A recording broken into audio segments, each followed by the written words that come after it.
유월절과 무교절이라 대제사장들과 서기관들이 예수를 흉계로 잡아 죽일 방도를 구하며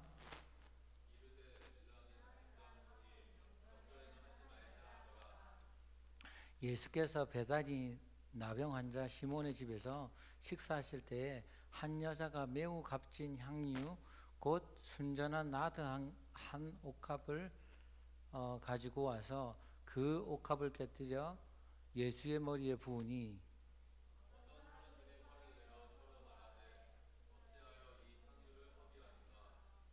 이 향유를 300데나리온 이상에 팔아 가난한 자들에게 줄 수 있었겠도다 하며 그 여자를 책망하는지라.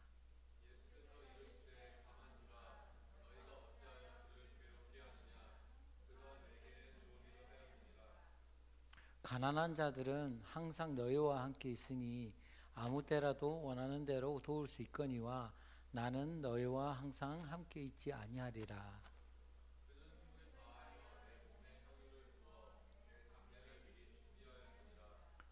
내가 진실로 너희에게 이르노니 온 천하에 어디서든지 복음이 전파되는 곳에는 이 여자가 행한 일도 말하여 그를 기억하리라 하시니라.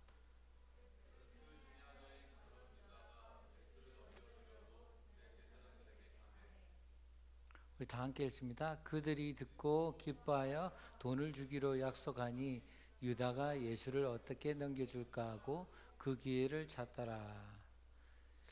오늘 말씀 가지고 두려움 없이 사랑하십시오라는 제목으로 말씀을 나누기로 원합니다. 우리가 살다가 보면 이런저런 두려움이 엄습해 올 때가 있어요. 제가 어릴 때는 이게 밤 있잖아요. 어두움이 굉장히 무서웠어요. 무서웠는데 어른이 되어서 보니까 한 가정의 가장이 되어서 이렇게 이끌어 가다 보니까 가정을 책임지지 못하게 하는 그런 상황들이 있잖아요. 그런 상황에 대한 두려움, 또 사람들과의 그런 관계 속에서 겪는 거절에 대한 두려움, 또 다양한 그런 두려움을 겪어요. 또 제가 이제 자주 이렇게 얘기를 했는데 제가 피가 잘 멈추지 않는 병이 있다 보니까 조그마한 충격만 있어도 뇌출혈이 생겨요. 그러다 보니까 가파른 계단이나 사람들이 붐비는 곳을 가면 굉장히 조심을 해요. 와이프 손을 꼭 잡고 가죠. 그런 때는, 그죠? 와이프가 없을 때는 어떡하죠? 뭔가를 잡고 가요. 굉장히 조심스럽게 다니는데 이건 죽음에 대한 두려움이라기보다는 내가 다침으로 해서 주위 사람들에게 미칠 그런 어려움에 대한 염려가 더 커요. 자, 몇몇 청년들이 이렇게 얘기를 하더라고, 물어보더라고.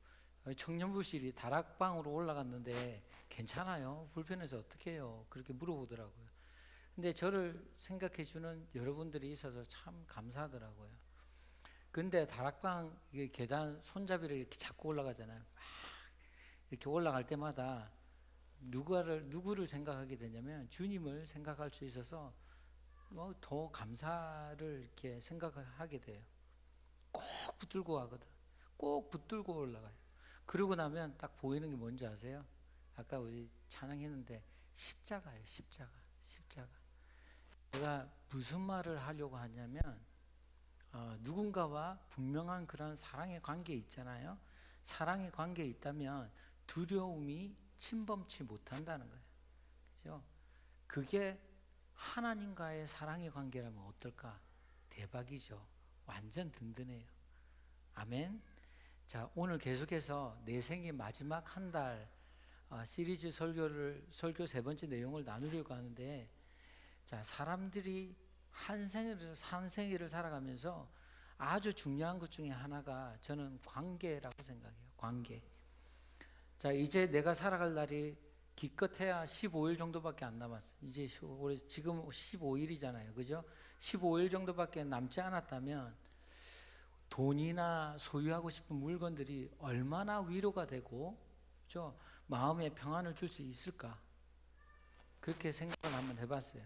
그런 것들이 우리와 더불어서 울어주거나 또 사랑해 줄 수 있을까요? 당연히 아니죠. 그죠? 자, 오늘 우리 청년부가 Early Jesus Birthday Party로 뱅킷을 이렇게 하는데 하나님은 우리와 바로 그 사랑하는 관계를 위해서 이곳에 이 땅에 오셨어요. 이 땅에 사람의 몸을 입고 오셨다는 거예요. 그 하나님의 사랑을 우리가 깨닫는다면 우리도 그런 사랑에 반응할 수 있지 않을까 생각이 듭니다. 자, 오늘은 말씀을 통해서 온전하게 사랑하는 법에 대해서 나누려고 해요. 자, 이제 half month 15일밖에 안 남았잖아요. 그 15일밖에 남지 않았다는 각오로 사는 삶이 과연 하나님뿐만 아니라 다른 사람들과 맺는 관계에서 어떤 영향을 끼칠 수 있을까? 다시 함께 살펴보려고 해요. 자, 오늘 성경 이야기는 여러분들이 교회 다니면서 자주 들었던 내용일 거예요. 자, 먼저 오늘 본문 속에 제자들의 마음속을 이렇게 살펴보기로 원해요. 살펴보면 제자들은 어떤 마음이 있을까? 아, 예수님 정말 잘 나가시는 분, 그죠? 잘 나가는 예수님을 기대하고 있었죠. 그랬다가 고난의 길을 갈 거라는 사실을 깨닫게 되면서 어떻게 해야 하나 기웃기웃 마음을 어떻게 해요? 어떻게 해야 하나고 머뭇거리고 있었다는 거예요.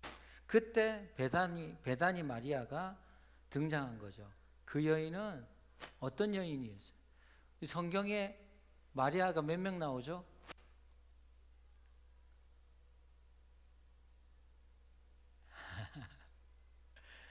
네 명이 나와요. 네 명. 나중에 얘기할게요. 여기 향유 옥합을 깬 마리아는 두 마리아가 있어요. 그죠? 그 중에 여기 마리아는 누구냐면 베다니 마리아예요. 베다니. 자, 베다니요. 오늘 본문 속에 나오는 베다니 마리아가 등장을 한 거예요. 그 여인은 나사로의 누이 동생, 그리고 마르다의 자매예요. 시스터. 그리고 본문은 바리새파 그 지도자의 집에 이제 초대를 받은 그런 예수님이 그 집에 음식을 함께 먹으러 들어간 이야기로 시작을 해요. 오늘 우리는 예수님의 태어나신 날을 기념하려고 함께 이렇게 식사를 하는 뱅킷을 준비를 했지만 그들은 예수를 비판하고 모함하기 위해서 조직적으로 음모를 다 꾸미고 있었어요. 자, 근데 마가복음은 그런 음모들이 어떻게 진행되고 있는지 보여주고 있어요. 자, 1절, 2절 한번 읽어볼까요? 1절, 2절. 자, 이틀이 지나면 유월절과 무교절이라 대제사장들과 서기관들이 예수를 흉계로 잡아 죽일 방도를 구하며 이르되 밀란이 날까 하노니 명절에는 하지 말자 하더라. 자, 이게 무슨 말이에요? 대제사장들과 서기관들은 예수님을 유월절 명절에 잡아 죽이면 폭동이 일어날 것 같으니까, 그죠? 명절에는 하지 말자 그래요. 당시 유대인들은 유월절 되면 예루살렘으로 다 모였어요. 예루살렘으로 많이 모였는데 유월절은 뭐죠? 유월절이 이스라엘 백성들이 애굽으로 해방된 날을 기념하는 명절이었잖아요. 명절. 한국 사람들도 명절 되면 어떻게 해요? 설날 막 올라가잖아, 그죠? 고향으로 막 돌아가요, 그죠? 그리고 많은 사람들이 예수님을 따라서 함께 했다는 거예요.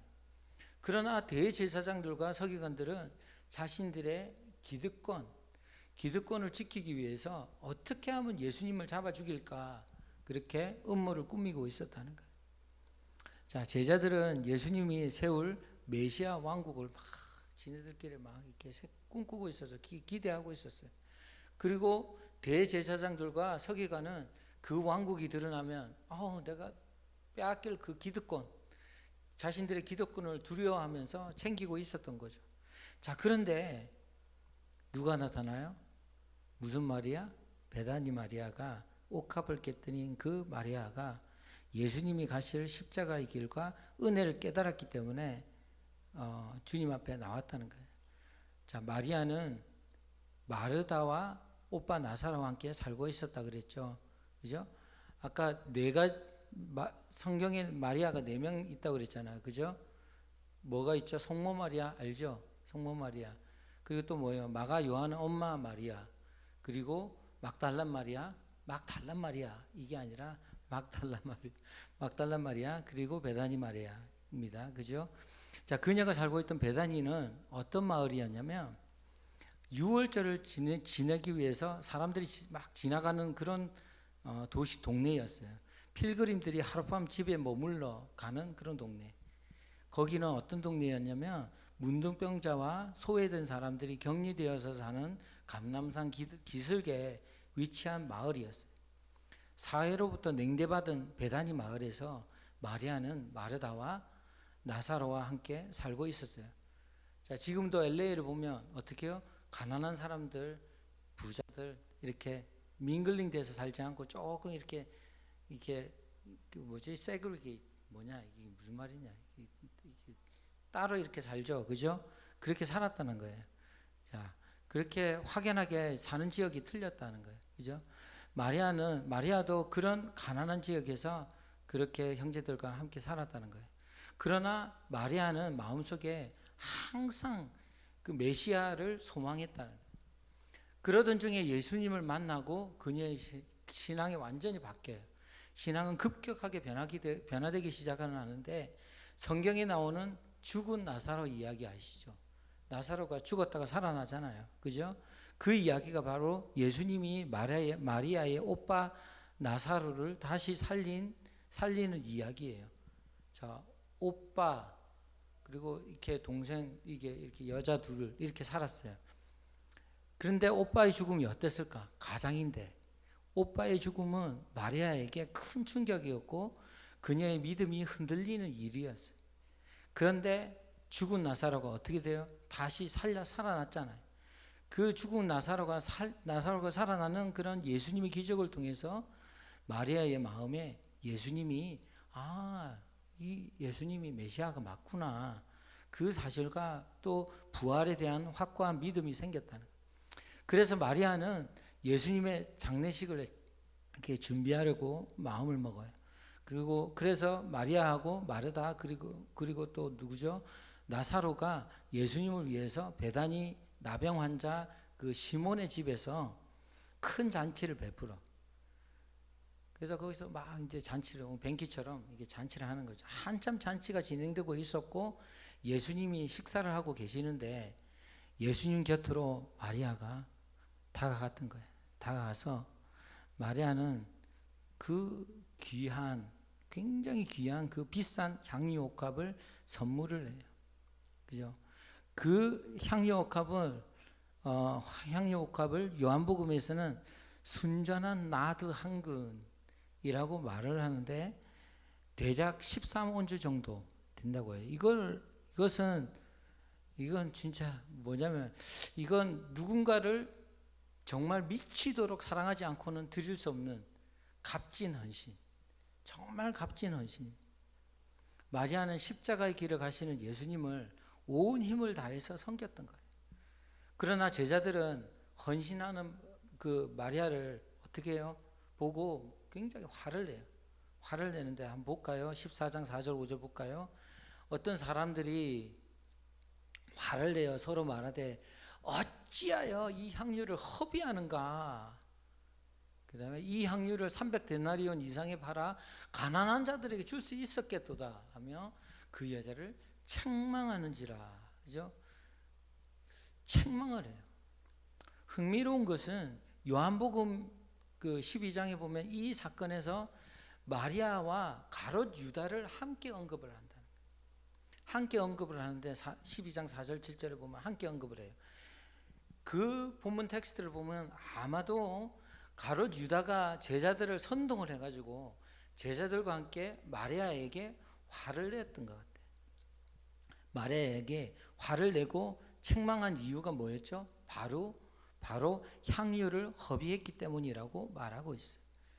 예수님을 환대하는데 굳이 이렇게 나드 한 근이나 되는 비싼 향유까지 쏟아부을 필요가 있느냐는 거죠. 자, 이 나드 한 근은 많이 들어서 아시겠죠? 나드 한 근은 당시 시세로 따지면 300데나리온 정도 되었대요. 당시 노동자의 1년치 월급이에요. 자, 하루 일당 100불씩 계산하면 얼마죠? 계산이 안 되죠. 한 3만 불 정도 되는 것 같아요. 자, 그러니까 예수님을 환대하기 위해서 굳이 3만 불 넘게 이렇게 큰 돈을 그렇게 값어치 있는 그 향료를 쏟아 부었다는 게 낭비라는 거예요.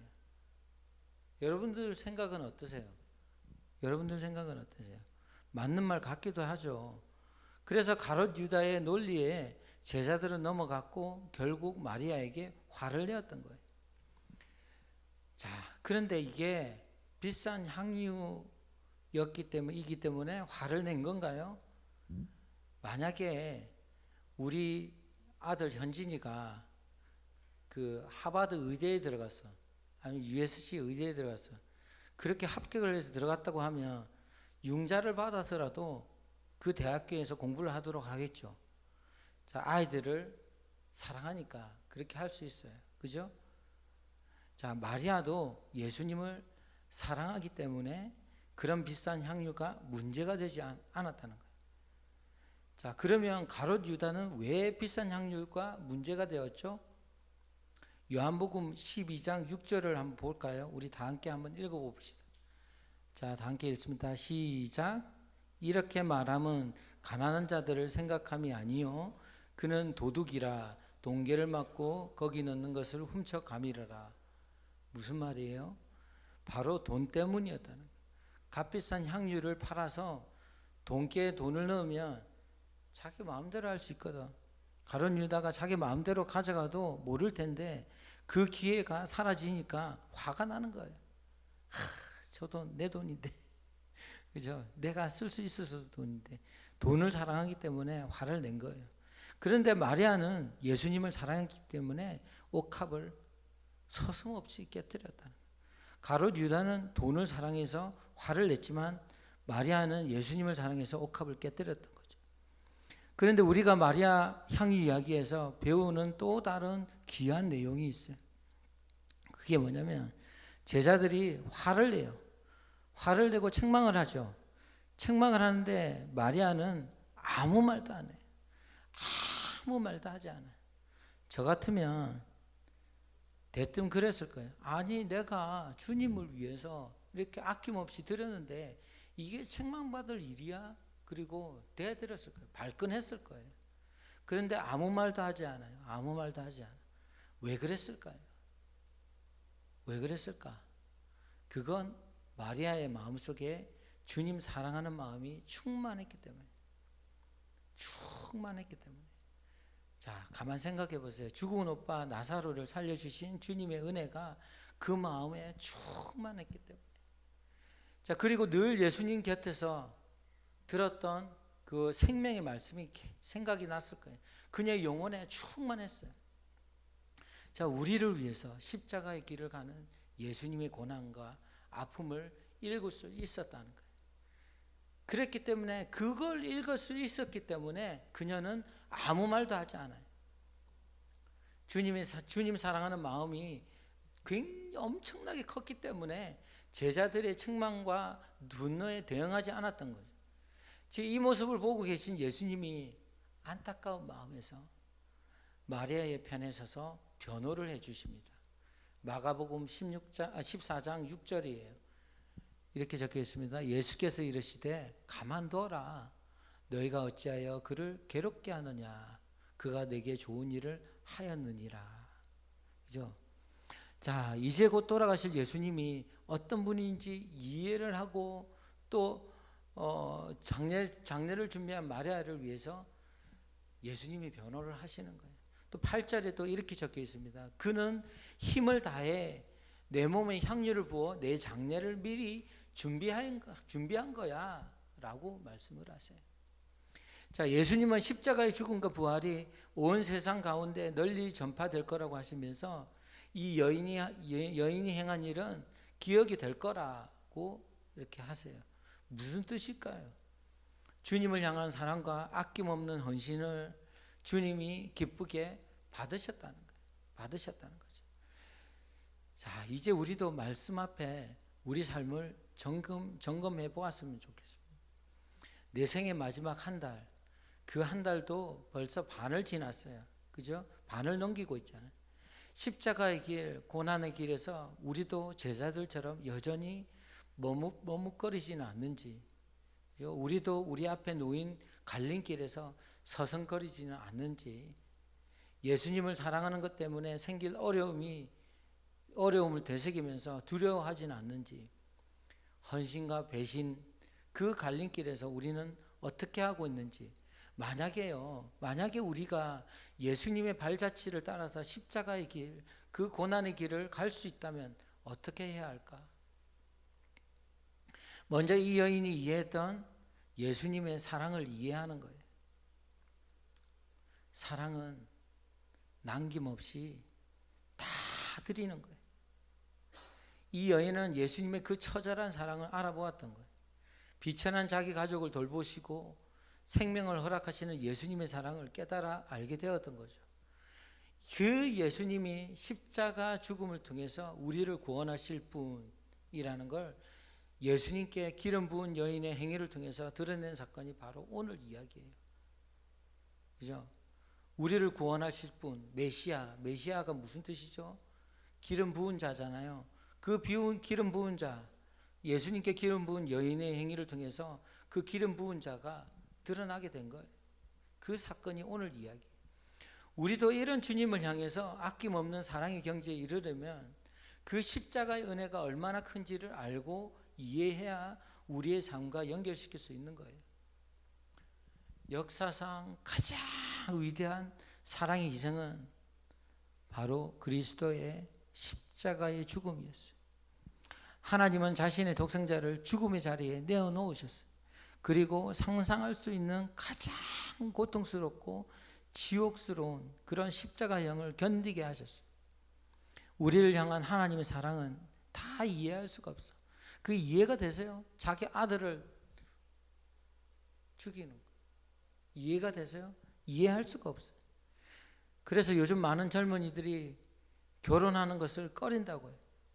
책임감 막 다가오거든요. 책임감에 대한 두려움, 그 두려움을 피하고 책임을 회피하고 하려고 가정을 포기하는 일도 생겨요. 그런데 하나님의 사랑에는 한계가 없다는 거예요. 한계가 없어요. 그 사랑에는 조건도 없어요. 제약이 붙어 있지도 않아요. 하나님의 희생과 사랑을 생각하면 우리도 그런 사랑을 할 수 있다고 생각해요. 아멘. 제가 이 하나님의 사랑과 희생을 생각하면서 항상 이렇게 생각나는 그런 영상이 있어요. The Most라는 그때 몇 번 보여드렸죠. 그 영화가 생각이 나는데 그 영화 이야기 기억나세요? 작은 그 어촌 마을에서 일어난 이야기잖아요. 그 어촌 마을에 다리를 작동시키는 사람에 관한 이야기예요. 그는 매일 아침 다리 옆에 있는 사무실로 들어가서 다리를 들어 올리기 위해서 조종관을 잡고 있었어요.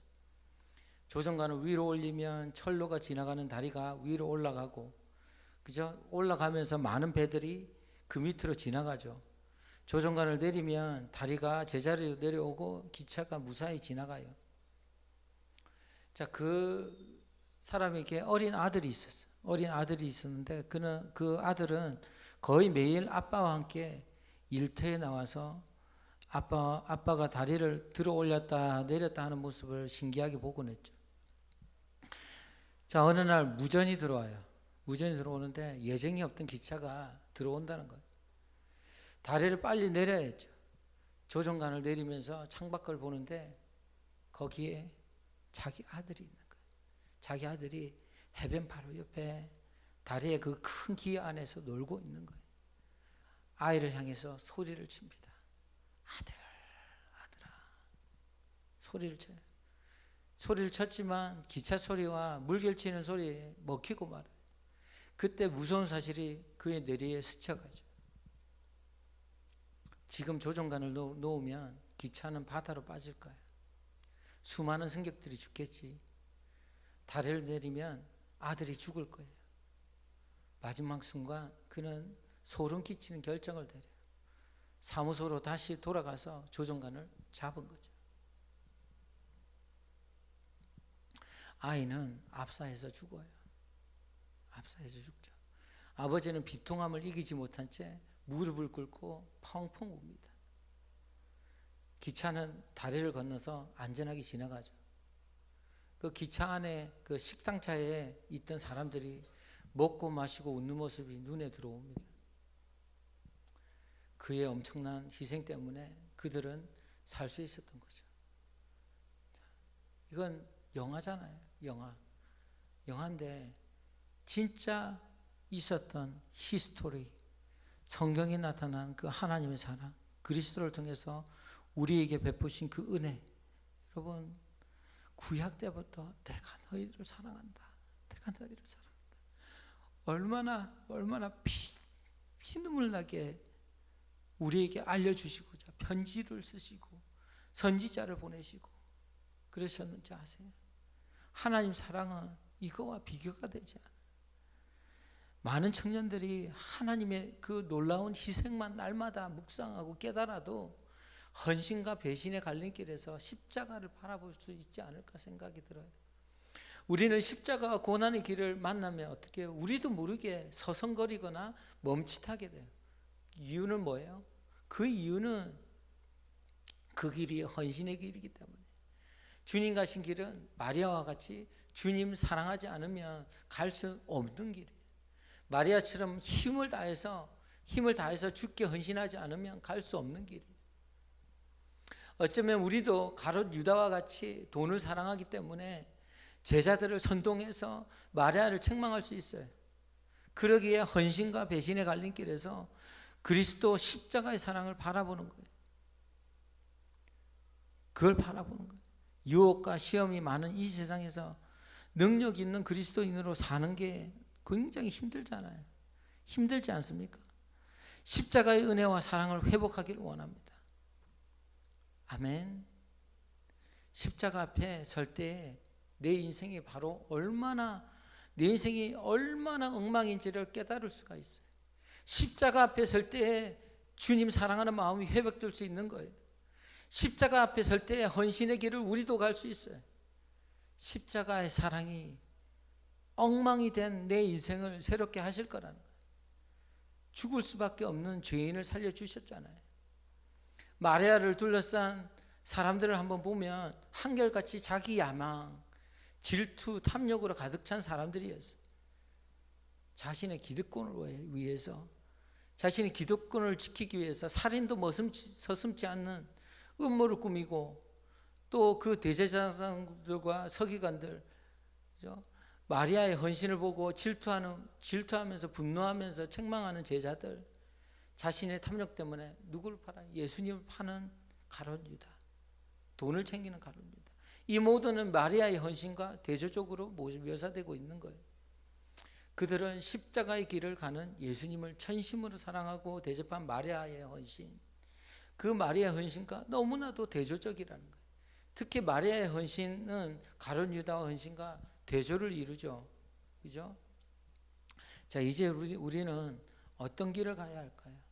12월 마지막 달에 우리는 어떤 길을 가야 할까요? 우리 솔트 청년들은 헌신과 배신의 갈림길에서 우리의 옥합을 깨뜨리는 청년들이 되기를 기도합니다. 우리에게 가장 소중한 것을 주님께 드리길 원해요. 주님을 전심으로 사랑하기를 원합니다. 우리 모든 것을 쏟아부어서 주님께 아낌없이 드리는 그런 삶이 되기를 원합니다. 그런 삶을 살아낸다는 게 두려울 때도 있지만 옥합을 깨뜨려서 예수님께 가장 좋은 것을 드리기를 소원합니다. 주님과 같은 방향으로 가기를 원해요.